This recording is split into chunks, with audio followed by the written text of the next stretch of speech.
अस्सलाम वालेकुम एवरीवन, कैसे हैं आप सब लोग। आई होप आप सब बिल्कुल ठीक होंगे। आज मैं आपके साथ कश्मीरी पुलाव की रेसिपी शेयर कर रही हूँ। मैं इसको बीफ के साथ बना रही हूँ, आप इसको मटन के साथ भी बना सकते हैं। चिकन के साथ आई वोंट रिकमेंड क्योंकि इतना अच्छा टेस्ट नहीं आता। बहुत ही क्विक और इजी रेसिपी है, तो चलें इसको बनाना स्टार्ट करते हैं। वीडियो स्टार्ट करने से पहले आप सबसे एक रिक्वेस्ट है कि अगर अभी तक आपने मेरे चैनल को सब्सक्राइब नहीं किया तो प्लीज़ सब्सक्राइब कर लें और साथ में जो नोटिफिकेशन बेल का आइकॉन है उसको भी क्लिक कर दीजिएगा ताकि आपको मेरी सारी वीडियोस की नोटिफिकेशन मिले। और अगर आज की वीडियो अच्छी लगे तो इसको थम्स अप कीजिएगा। तो ये कश्मीरी पुलाव 2 स्टेप्स में बनेगा। सबसे पहले हम स्टॉक जो है वो बना लेंगे, यानी कि हम यखनी बना लेंगे। इसके लिए मैंने 750 ग्राम्स के जितना बोनलेस बीफ ले लिया है और बिल्कुल कम्प्लीटली जो फ़ैट होता है उसको ट्रिम नहीं किया, थोड़ा सा साथ लगा हुआ था, वो अच्छा लगता है। साथ में हमें चाहिए होगा जिंजर गार्लिक।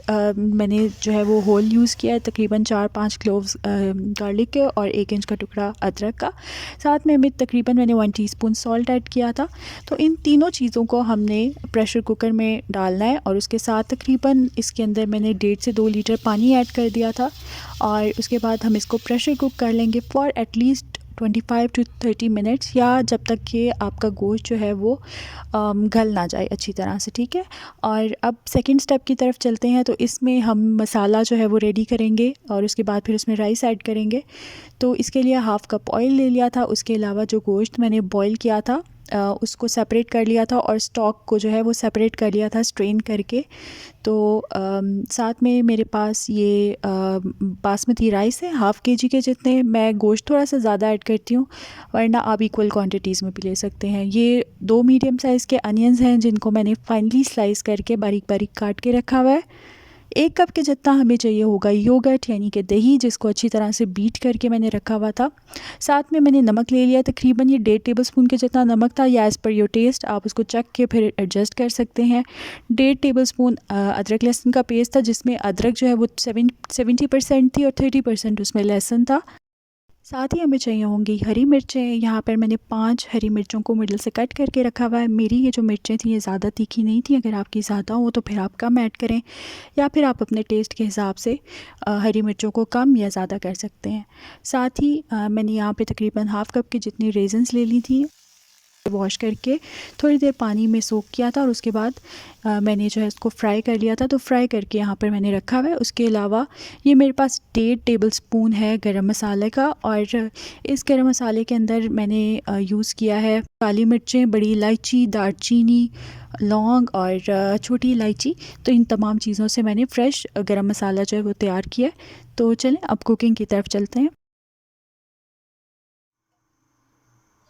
तो यहाँ पर मैंने एक बड़ी पतीली ले ली है। चावल जब भी आप बना रहे हों, किसी भी किस्म के राइस बना रहे हों, बड़ा बर्तन इस्तेमाल करें, उससे चावल टूटते नहीं हैं, बहुत अच्छे से खिले खिले बनते हैं।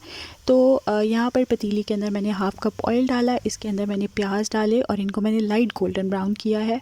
प्याज अगर ज़्यादा ब्राउन करेंगे तो फिर पुलाव का कलर भी डार्क हो जाएगा, इसलिए लाइट गोल्डन ब्राउन करें। साथ ही मैंने इसमें बीफ डाल दिया है जो मैंने बॉईल करके रखा था, और अदरक लहसुन का पेस्ट ऐड किया। इसको मैं कर रही हूँ फ्राई। अच्छा, बहुत ज़्यादा आपने फ्राई नहीं करना, वरना मीट आपका जो है वो टफ़ हो जाएगा, हार्ड हो जाएगा।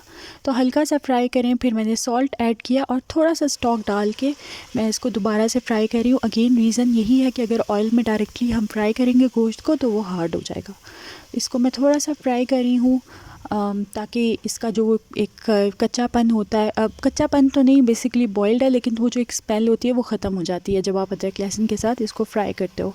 साथ ही इसके अंदर मैंने बीट किया हुआ योगर्ट ऐड कर दिया है 1 कप के जितना। और अगेन हम इसको अच्छी तरह से यहाँ पर इसकी बेसिकली भुनाई कर रहे हैं, इसको सौटे कर रहे हैं। और इसको हमने इतना फ्राई करना है कि जो ऑयल हमने ऐड किया वो सारा सरफेस पे नज़र आने लगे, साइड्स पे नज़र आए। तो ये अभी आप देख सकते हैं। इसको तकरीबन मैंने 10 मिनट तक मीडियम फ्लेम के ऊपर फ्राई किया था, और अभी ये ऑयल जो है ये सेपरेट हो गया, तो दैट मीन्स कि ये बहुत अच्छे से भुन गया है। तो अब इस पॉइंट पे इसके अंदर हम जो हमने भीगे हुए चावल थे हमारे वो ऐड कर देंगे, और साथ ही मैं इसके अंदर डाल रही हूँ स्टॉक।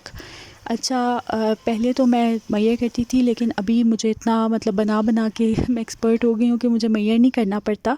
तो मैंने राइस डाले, साथ ही स्टॉक डाला, और आप इस तरह से चेक कर सकते हो कि आप अपनी उंगली जो है वो डालो, और अगर वो 1 इंच मतलब स्टॉक आपकी उंगली तक 1 इंच तक आ रहा है तो दैट मीन्स ये परफेक्ट इसकी क्वांटिटी है स्टॉक की या पानी की। और साथ ही मैंने नमक जो है उसको एडजस्ट कर लिया था।